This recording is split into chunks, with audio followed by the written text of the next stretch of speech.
Lofi Poli Sci and HipsvilleAD teaming up again. Michael Pickering here with our good friend Gregory Day, a writer, director, bookseller, and the voice behind HipsvilleAD, the fanatical sect of God of subcultures and fervent ramblings of all breed of cinematic pleasures. Gregory Day, happy holidays, my friend. How you doing out there? What you got going on? What you doing for what do HipsvilleAD and you do for holidays? I'm feeling jolly, man. Thanks for having me on the show again, as usual.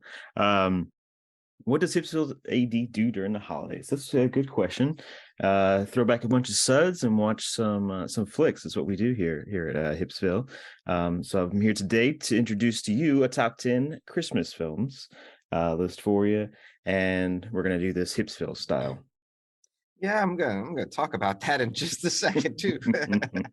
All right, why don't we jump right into number 10? Yeah, number 10, we're starting off with a really underrated crime thriller from the 1970s called The Silent Partner from 1978, starring Elliot Gould and Christopher Plummer. This is the tale of a bank clerk who's working, in a mall bank, and he's trying to think about how he's going to scheme some cash out of the bank when he realizes there's a Santa Claus working in the mall who's been scoping out the joint. And then finally, when the Santa Claus goes and pulls his bank robbery, he skims a little off the top while during the robbery. And so once Christopher Plummer, who plays the robber, figures this out, that he is basically ripped him off, who was ripping off the bank, decides he's going to make this guy's life a living hell. And now we get this one of the great crime Christmas thrillers. It kind of veers into horror, some really nasty moments in this film as Plummer terrorizes Elliot Gould. But yeah, this is a great introduction into alternative Christmas movies.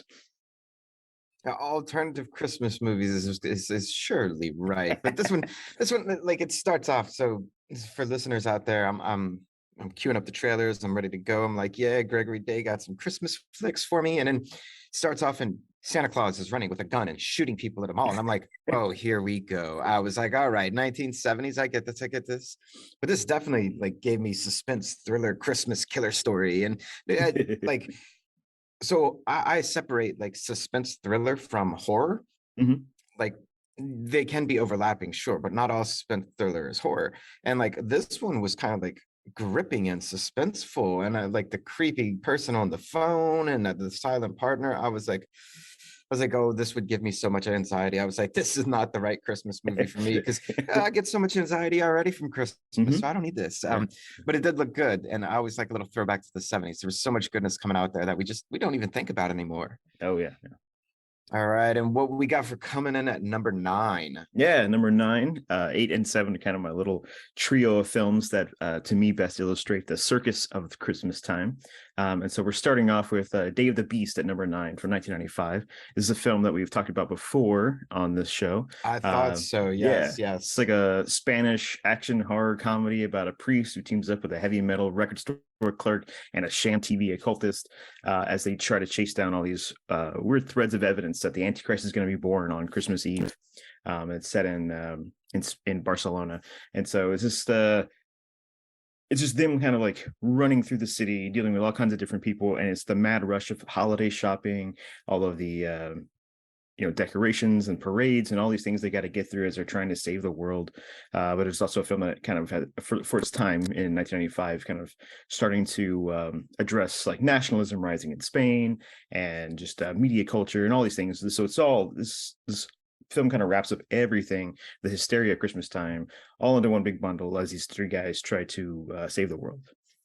I thought I remembered this flick, and goodness, when I started queuing up and I was like, Christmas, boom, I was like, oh my God, I was like, craziness ensues, and like this shit is just so fucked up. It was so fucked up. I mean, like, people, I might advise watching this one if you want to watch a crazy Christmas movie, because it's amazing. It's like, I love it. At the end of the trailer, you have the two priests that are talking, and they're like, oh, can we do this? Can we bear the weight of the cross? And it's like, yes, we can bear the weight of a cross. And then boom, a huge cross just comes down and slams and kills the priest. And the other one's just looking at him. It's like, well, I guess I can bear the weight of the cross, and it's just like, it's like, damn. I was like, Yeah. it was so 90s. I miss the 90s, or I think I do. Although, who knows? Who Who knows? knows? Yes. All right, what you got for number 8, my friend? Yeah, number 8, continuing on in this circus feel, is Batman Returns from 1992. Another film I think we've talked about here. It's my favorite Batman movie. It's the weirdest Batman movie, I think. But yeah, it's just um, weird plot of the Penguin who's pissed off for being a freak and takes his revenge out on Gotham's wealthy class. And then you have Catwoman, who's a victim of the wealthy class, who's getting her revenge on them. And then you have Batman, who is kind of just there and also participating and being in Gotham's wealthy class. But I think setting this movie at Christmas just kind of best illustrates Gotham City and Batman and a bunch of people running around dressed as clowns and animals, and it just helps elevate all of that into this preposterous and absurd world that these characters inhabit. And so I think this is a Tim Burton film, and it works perfectly during Christmas because of its strange aesthetic. And so had to put this on here because can't think of another movie that illustrates this quite as the strangeness of Christmas quite as well as this one.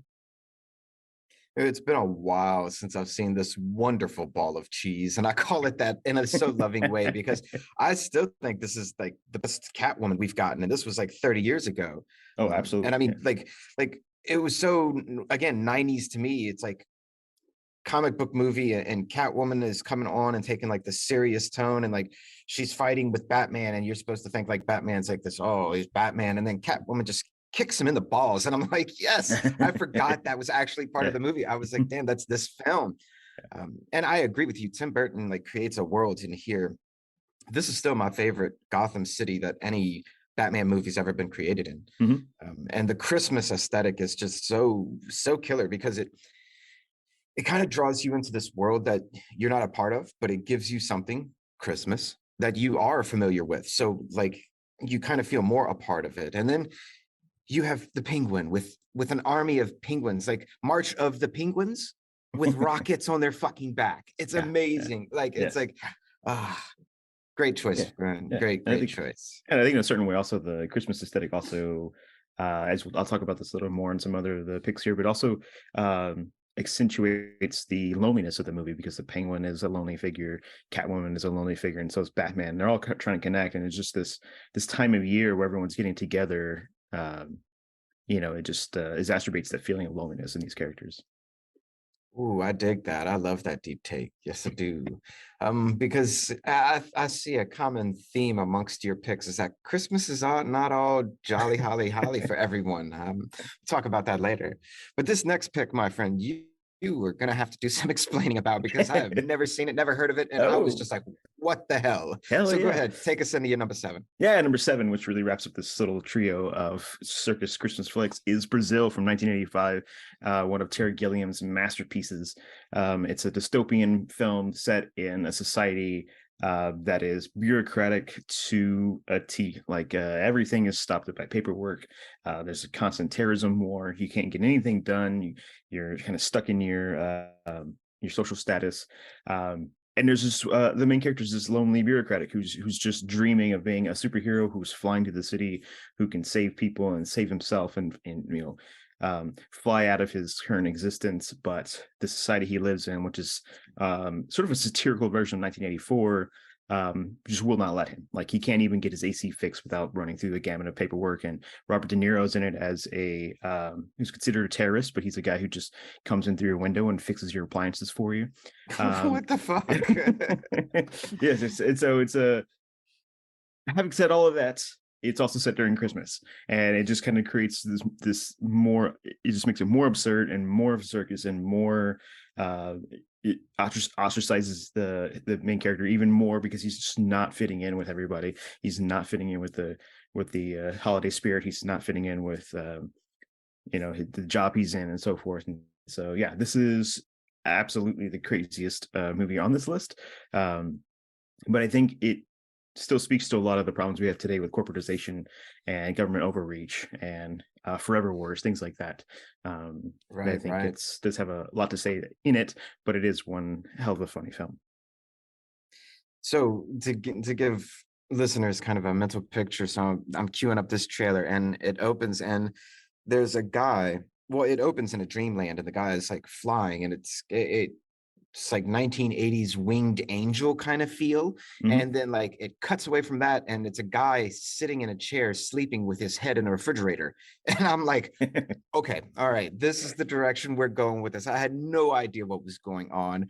I definitely got the feel of like Christmas and dystopian world and all that, but we may have to check this one out together in a little Christmas watch list because I am Yeah, like super, super interested in what this is really all about. It's so crazy yeah, looking. it's great.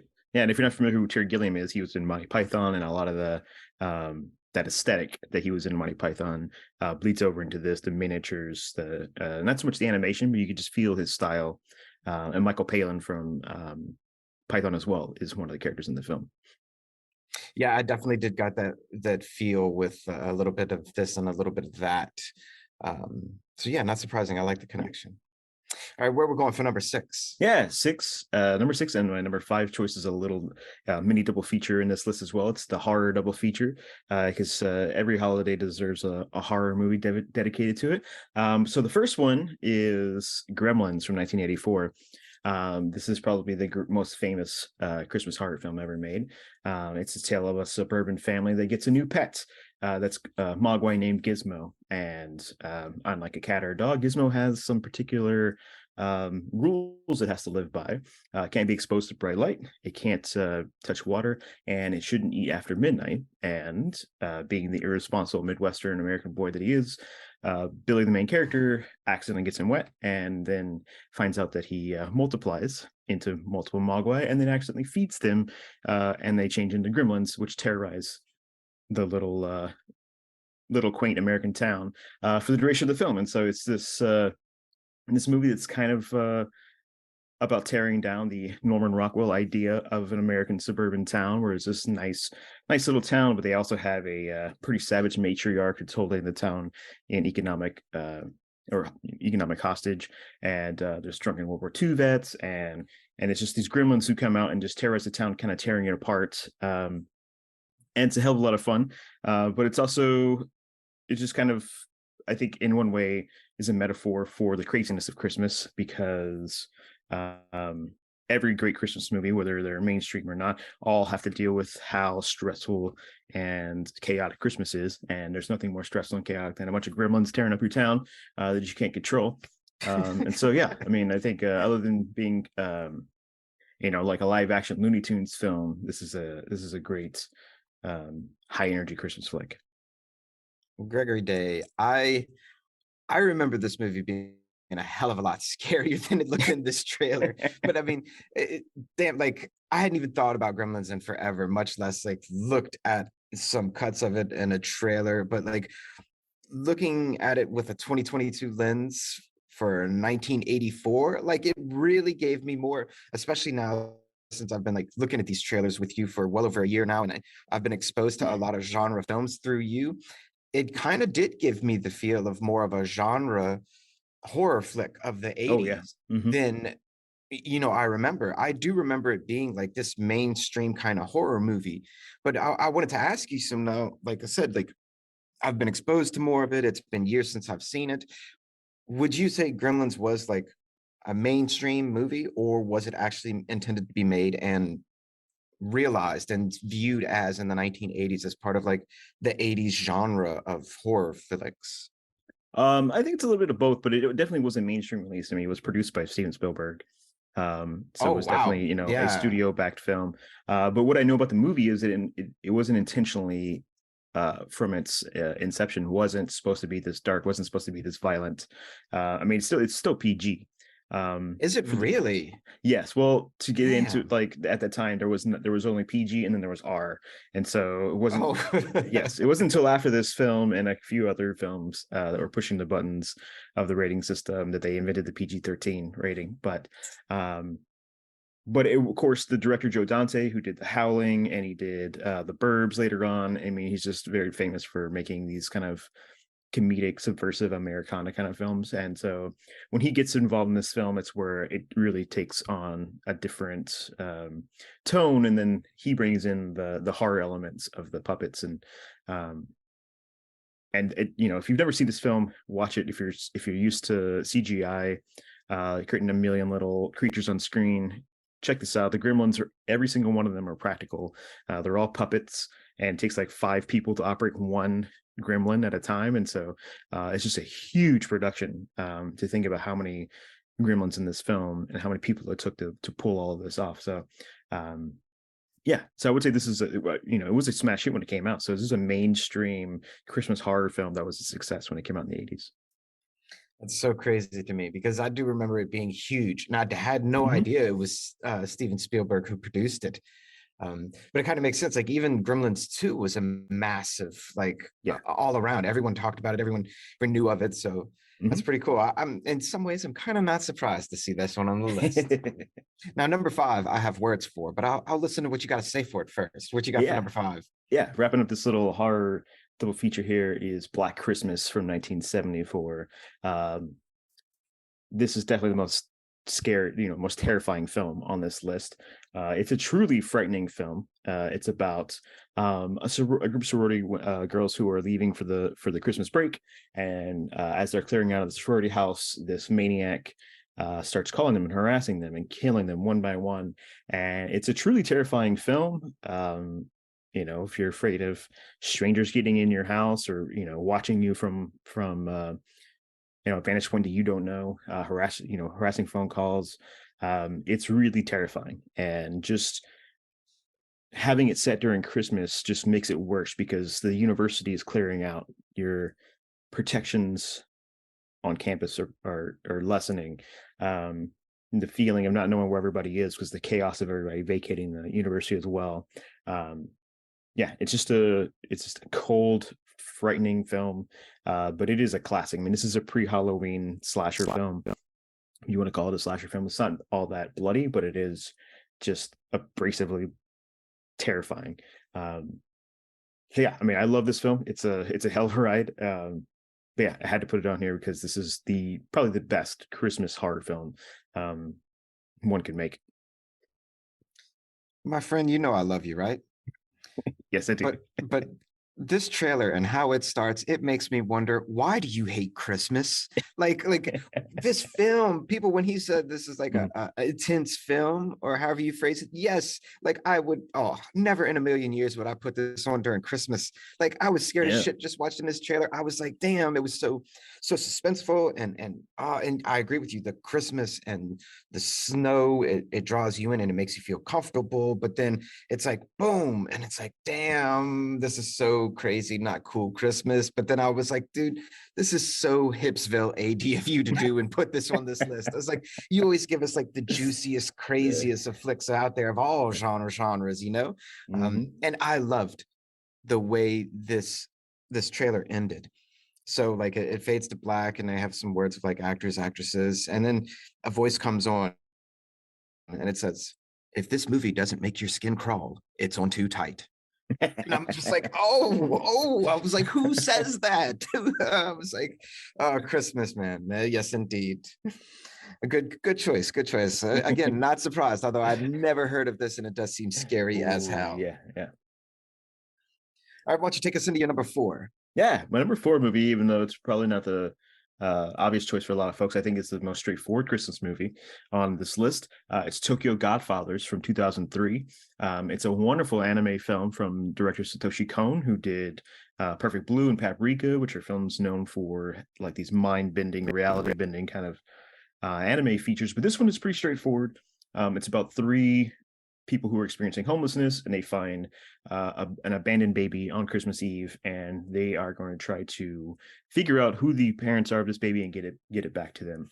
Um, and so it's kind of in that tradition of holiday films where it's like a screwball comedy at times, mixes in high drama with the characters and a little bit of social realism into this thing where it's very clear these are outcasts from society, being that they are homeless, and each of them have different backstories and values, and each of the scenarios kind of brings up their own you know regrets and feelings and all that stuff. But it is an adventure film. They have to get across Tokyo as they're trying to figure out what to do with this baby. Otherwise, these three individuals, they don't know what to do with the baby. They can't raise a baby on the streets, and so they're really trying to make an effort. So it's a real fun movie. It's a lot of laugh out loud moments, but it's a real tearjerker at times. But I think coming from a director who's famous for doing these like kind of wild reality bending films, this is just like a straight drama or a straight comedy. It doesn't have any real like strange realities to it or anything like that. And so if I had to pick one film on this list that would kind of be the most mainstream feeling of any Christmas film, this would be it. Yeah, I know of this movie really well. It is super well known in anime circles, and I watch anime. And like 2003, this was definitely in my wheelhouse. Of I had just started a few years before, and I was still watching it actively. But I've never, for whatever reason, never checked it out. So I gotta say, I'm gonna put this on this Christmas. I'm gonna find it Yeah. somewhere. I'm sure it's probably on Hulu or Crunchyroll or something like that. But I mean, you literally have like at one point the characters they're saying they're like, look, we're three bums, we can't even take care of ourselves. Yeah. And it's like, it has pictures of them drinking and stuff like that, but then at the end of it, there's like they are trying to get across Tokyo to save this baby. And it's like, you're right, that is such a Christmas thing. And I like the social commentary on the fact that like it takes away a stereotype of homeless people, and it portrays them in a very positive light as trying to do the right thing. And like I just like that, rather than just Yeah. A stereotype of homeless people don't do anything. These Right. homeless people are trying to do the right thing. Yeah. So I dig that a lot. And like I said, I'll have to check this one out. I was a little surprised. I was like, put anime on his list. I was like, there you go. What a great Yeah. Christmas list. Yeah. Try to keep it eclectic. All right, where are we going for number 3? Yeah, so these next two are another little double feature within this list. This is our classic Hollywood films. So number 3, we have The Thin Man from 1934. The Thin Man, if you're not aware of it, is a Dashiell Hammett novel, mystery detective story, but in a little different vein than his hard-nosed stories like The Maltese Falcon. This is the story of Nick and Nora Charles, who are husband and wife detective team who come to New York for the holiday season, and all they plan to do is get there and drink and party for the entire holiday season. They don't want to do anything else. But as soon as they get there, an old friend shows up, and her dad is missing, and so she asks Nick if he can look into it while he's in town, and he really doesn't want to do it, but reluctantly he decides to do it. And so he really wants to wrap this up and figure out, solve the mystery as fast as he can, because he doesn't want this to really get in the way of his inebriation vacation. This is a hell so 1930s. Yeah, this is a hell of a smart film. If you're looking for movies, if you're into movies like Knives Out and stuff like that that are kind of coming back around, The Thin Man is a perfect example of just your kind of witty, quick-witted Hollywood film. The mystery isn't too heavy, and I love the feeling of it because it's a different take on Christmas, because it's not just about coming together and family and giving presents. It's this married couple who are coming to town to just fuck off for the whole holiday period and just enjoy themselves. While New York is transferred into this jolly place. And so it's a lot happier than most of the films on this list. So I had to put it on here because it's just a hell of a fun time.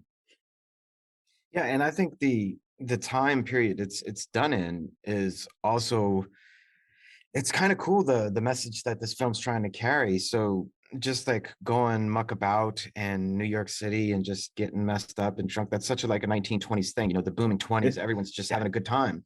But then 1930s, well, 1930s things are changing, right? 1930s, you have the Great Depression coming on, and like even though that's taking place and a lot of horrible stuff's going on around the world at that same time, they're still like making this movie about going to the New York, and New York was like putting all the Christmas decorations out, and like, we're just gonna have a good time and spike the punch and everything's perfect. And it's like 1934, not everything was perfect. Most things were not perfect in the world in 1934. Yeah. So like the idea that someone comes into your plans of a perfect world and just screws it up because real life happens, someone in their family goes missing, shit happens, life changes. And then I like the I guess you would call it special effect at the end of the trailer where the character actually physically walks into the book and Oh yeah. disappears. I Yeah. was like, wow. I was like, that's, and I mean, it's just like a cut frame, Mhm. just like fading in, but it's a really good splice job of like old film in order to get that effect to Yeah. take place. And I think that's Um, only in the trailer. I don't recall that actually being in the film. oh, what a waste then. Yeah. Well, maybe it was just too hard to Mhm. replicate on a whole bunch of Yeah. films. They only did it for that one trailer just to Yeah. kind of draw people in. Because I could imagine the kind of work that would go into that. Mhm. Having worked splicing old film together to make movie reels, like it could be a bit of a pain in the ass. Yeah. Yeah. So that would have Well, taken a lot of work. yeah. I I will dig it. I say dig it.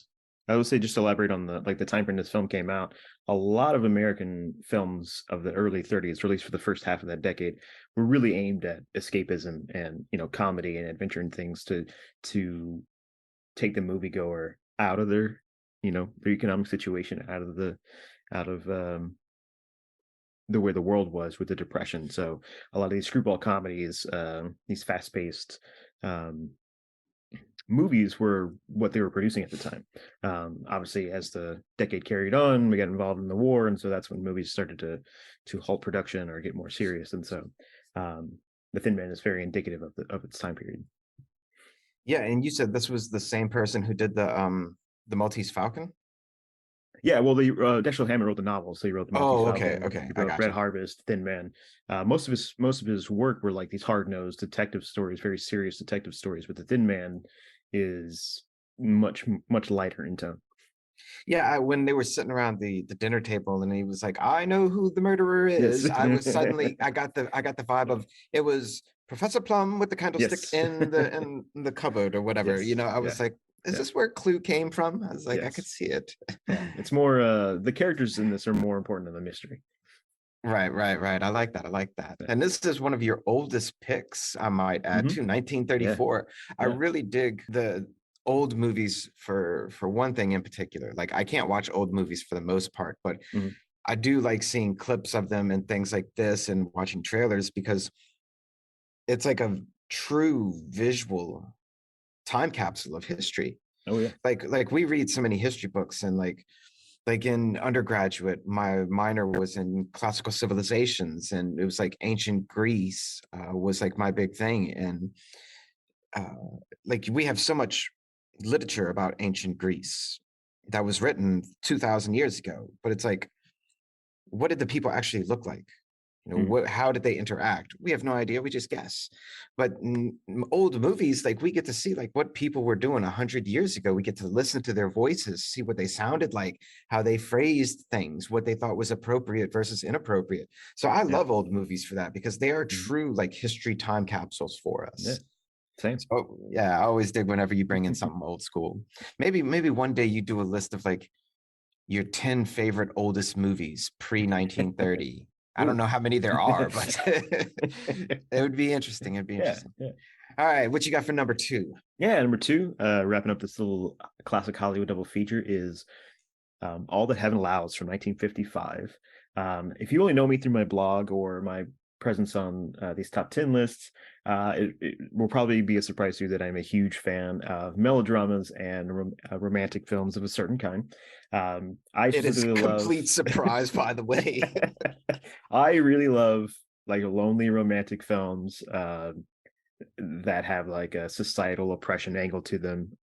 I love it when filmmakers from all around the world create these films um, that really show how much our societal structure, um, our norms that we create in these societies really get in the way of our happiness. And one of the best filmmakers to ever do that was Douglas Sirk, a German filmmaker who migrated to the States during the war. And in the 50s, he created a number of really great melodramas, and this is his best one. Each of the films I picked for this list, I tried to make all like the plot had all focus around Christmas, and this is the only one that doesn't quite take place completely around Christmas, but the second half of the film takes place during the fall and into winter and Christmas time. So, majority of it does, uh, or most of it does have the feeling of the time of year. But it's about a middle-aged widower who falls in love with her gardener, who is half her age, and they start a romance. And Rock Hudson plays the gardener, and they're really getting along. But once she decides to let the world know about her romance with this young man, she's completely ostracized from her friend group. Her adult kids don't want her to remarry a man of that age. They'd rather her sit at home and, you know, um, not continue to grow as a person, not to exist anymore. And basically, the society, this American society of the 1950s, won't allow her to continue her life after the passing of her husband. It's got wonderful metaphorical images in this film, specifically when her kids buy her a TV. They'd rather have her sitting at home watching TV all day as opposed to living her life with this young man.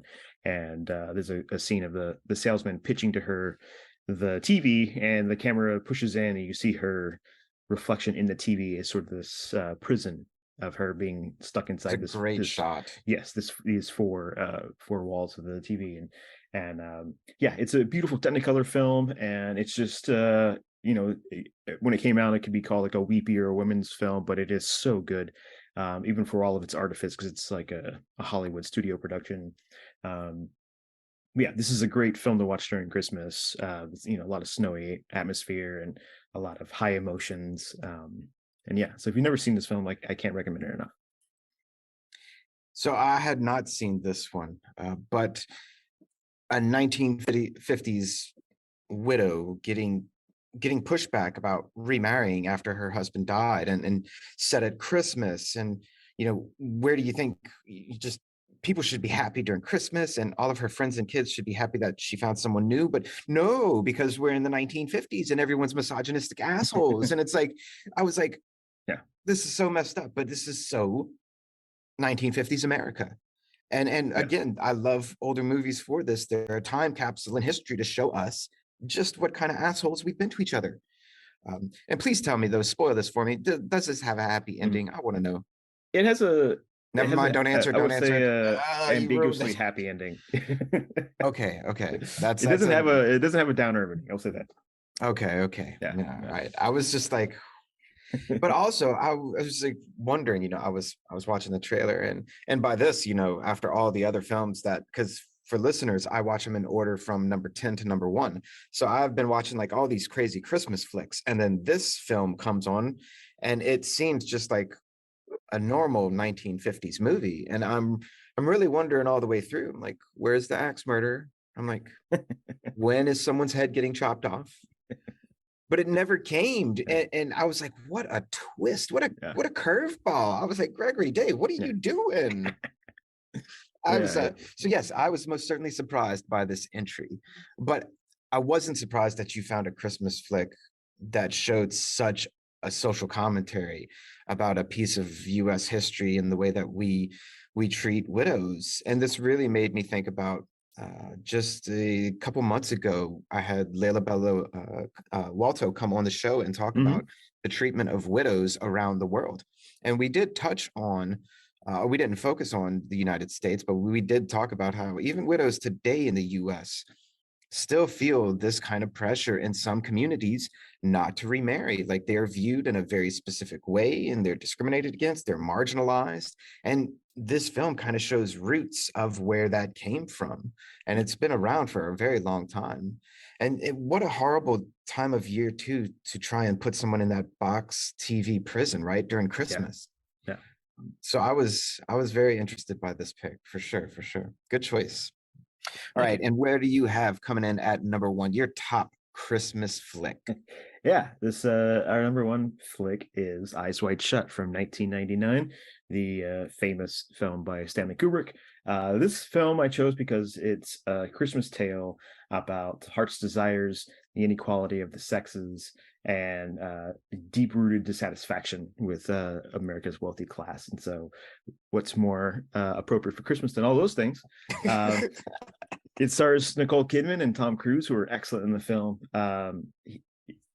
It's about Dr. Bill Hartford and his wife Alice, who are these wealthy New York socialites. And one night after a party, they get stoned and they start talking about their sexual desires. And Alice reveals to her husband her desires, which he cannot handle, and he spirals into a jealous sexual odyssey for the rest of the film, where he travels out to New York over 2 nights and tries to get some kind of sexual thrill outside of his marriage. And he goes into deeper and deeper scenarios to where he accidentally stumbles upon some very strange things happening in New York City. But the movie is very dreamlike and strange, and it's all the Christmas ornaments and lights in the city. And it wasn't actually made in New York; it was made in London, and so it's got all these fake New York sets. The streets are dressed to look like New York, and so it's just kind of off all the time, like something is not right about the world. Um, and yeah, I think this particular kind of film, where there's a lot of hidden things beneath the surface, is perfect for Christmas, because Christmas is in its commercialist state. There's a lot, beneath it. There's a lot of, it's not really necessarily always about the religious idea or the family coming together. There's a lot of nefarious things to push this idea of Christmas to make a dollar, and so there is an artifice to it. And so I think that supports this film, where there's a society, where there's this artifice, this is society. And then when Bill starts to investigate or follow his desires, begins to find a lot of ugliness beneath that. And so this is a great Christmas film. It's a very good drama. It's very funny, and it's very strange. And so if you watch one movie on this list, I would recommend this one, because it's just a great film. And I know that in certain circles I will get pushback on this, but this is by far my favorite Stanley Kubrick film. So yeah, I don't know if you've seen this one before. I think maybe we watched it together. I can't remember, but Yeah, we have. This is a great Christmas movie. I will agree with you. I think this is probably my favorite Stanley Kubrick. And for those who know the name, look up, his filmography. Stanley Kubrick has like some crazy out there films. I'm not going to go down that rabbit hole, but I think this film is probably his most accessible to most people. Like, as far as like, it won't put them off, and they can kind of relate with it.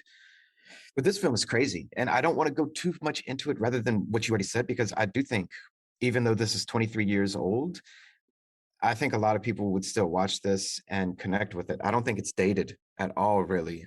Agreed. I think the messages still play exceptionally well. And of course, I mean, it is crazy because it is a Kubrick movie. Like, for real, of course, it has some craziness to it. But like, oh, this one is a deep one to dig into. And like you said, to heads up for people, it's a drama. So like, a lot of films today, people aren't watching many dramas or any slow rolling films. Like, this is a kind of like slow roller, but like, they have some suspenseful, high paced moments.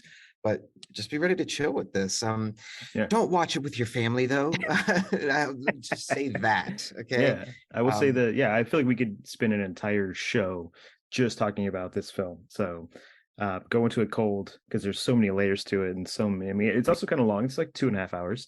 But yeah, I feel like it will inspire lengthy conversations about what the movie's about, what's happening, what was true, what's not true, all that stuff.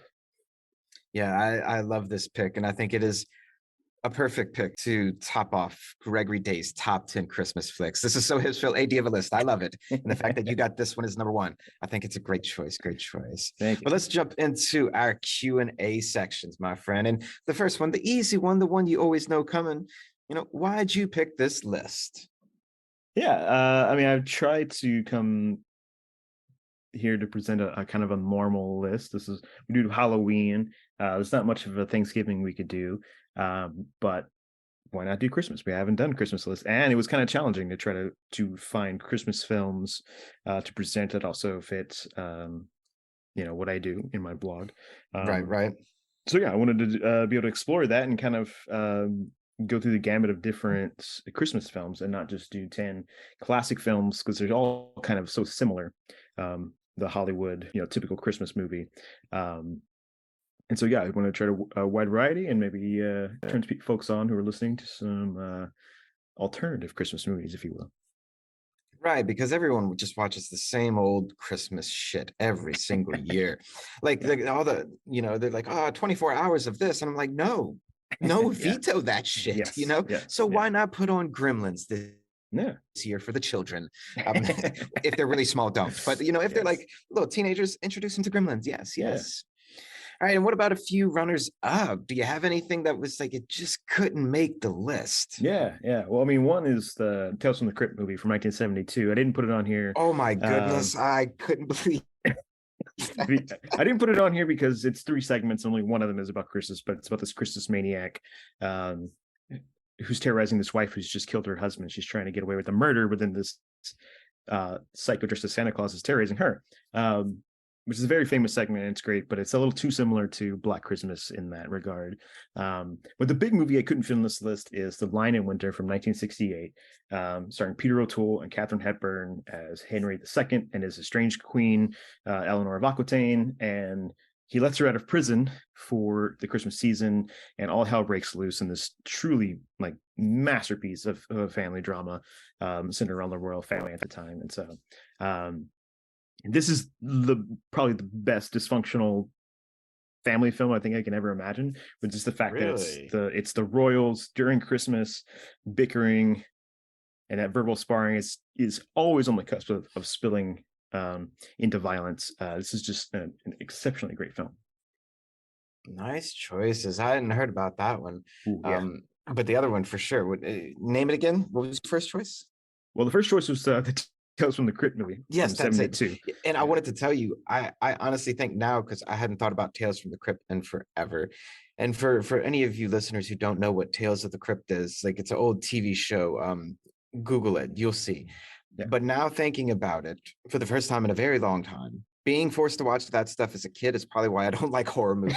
Like really, being way too young to watch Tales from the Crypt and being shown Tales from the Crypt by older brother, horrible human being. Or as you like to say, a good person for exposing me to the materials. Yeah. Whatever. Well, there's the film, the 70s film where this Santa Claus segment is in. And then when the TV show came out in the 90s, I think it's in the first 5 episodes or so, they redid the Santa Claus episode. Yeah, they did. Yeah. That's crazy. I hadn't thought about that forever. All right, next question. Do you think holiday flicks are perhaps more important than other movie genres? Meaning, like, do you think of holiday movies as a genre to themselves? Or do you think that, Christmas flicks just appear in all kinds of genres everywhere? Well, I guess so. To answer your first question, no, I don't think they're more important than other genres of film. But I do think that at least Christmas is its own genre, at least from a production standpoint, because if we think about holidays and their relationships to movie making, we don't really get a lot of Halloween movies coming out. Maybe because there is a movie called Halloween, a franchise called Halloween, but most horror films come out around that time.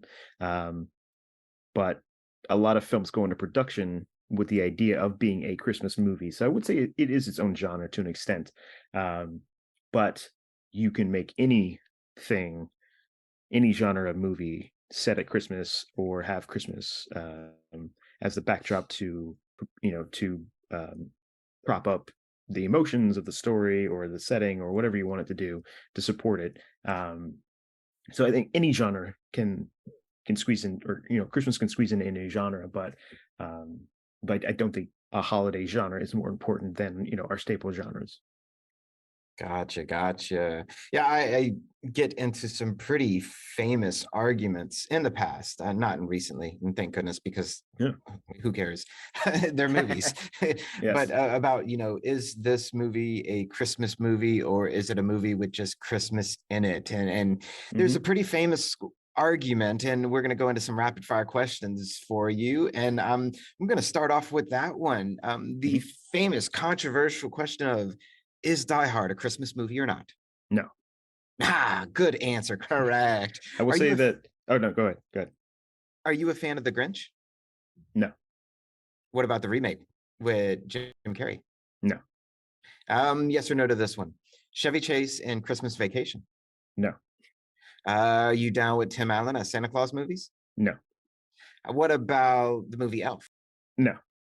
Took you a second on that one. It was like, all right. And it is Edward Scissorhands a Christmas movie or just a fucked up movie? It's just a fucked up movie. to elaborate on like the entire list that I made, and I think it relates to Edward Scissorhands in a way, is I wanted Christmas to be an important part of it, which is why I don't think Die Hard is a Christmas movie. It's just set during Christmas, but Christmas doesn't really affect the movie all that much. Right. Doesn't support the emotions of the movie. And so forth. But with Edward Scissorhands, there's different seasons in that movie, so I don't consider it a Christmas movie because it does have summer scenes and Halloween scenes and in the winter and Christmas scenes. So I don't consider films like that to be Christmas movies either. Yeah. There's Edward Scissorhands is just so crazy. I can't watch it. I can't go back and watch it. I can't. Yeah. And that's Tim Burton, isn't it? It is, yeah. Yeah, it's a craziness. And Die Hard is not a Christmas movie, people. If anyone tells you this Christmas that Die Hard's a Christmas movie, just look at them and snub your nose and walk away. Don't engage it. No need to. All right. And you can cite us as your source. All right. And one last question for you, the one we always come back to. Why is this list specifically important to you? And why should other people view this list as important as well? Take it away. Yeah, I think what's important to me is I think you can gauge from this list that I'm not a particular fan of Christmas movies. The popular Christmas films, the films that perpetuate creates shopping and stressful family antics, all those sorts of things. But I do love movies set during Christmas that use it for a purpose, as a storytelling tool. And so, yeah, that's the point of this list. And so a lot of these films I love on this list, and they use Christmas very well. But why should other people view this list as important? Like I just said, you don't need to watch A Wonderful Life 100 times. You don't need to see A Christmas Story 100 times. So turn yourself on to something new, and there might unlock many other doors to many other wild Christmas movies that we didn't even talk about in your life. Oh, and another good thing too, like, do you want a way to get your relatives to leave your house? Put on one of these. Put on Black Christmas and see what they say, Put on Gremlins. Well, they might like Gremlins, but there's some other good juicy ones that you hear. You could just be like, what, leave. Oh, start with Eyes Wide Shut. Oh, the one I said don't watch with family. yeah, that is a good point. Start with that one. Well, Gregory Day, before you take off, my friend, why don't you tell the good people at home listening what you got going on lately on the interwebs with HipsvilleAD? Yeah, keep your eyes peeled. We're gonna have a couple posts going up here pretty soon in the coming weeks about one of America's great independent filmmakers who supported himself by making genre movies as an actor. So look out for a couple. I won't spoil it, but look out for a couple of those. You can compare and contrast their acting career and their directing career. And you can find me at bad.date@substack.com, and you can find me at HipsvilleAD on Instagram. Excellent. Thank you so much for coming on, my friend, as always. Yeah, thanks for having me. And that is HipsvilleAD's top 10 list. Check out our friend Gregory Day online. Follow him at HipsvilleAD everywhere. And check us both out on Instagram to get your local lo-fi and HipsvilleAD updates. Always remember that Lofi Poli Sci is more than just me. It's the we that we be. Talk to you soon, Lo-Fi listeners. Pickering and Day, signing off. Good night, everyone.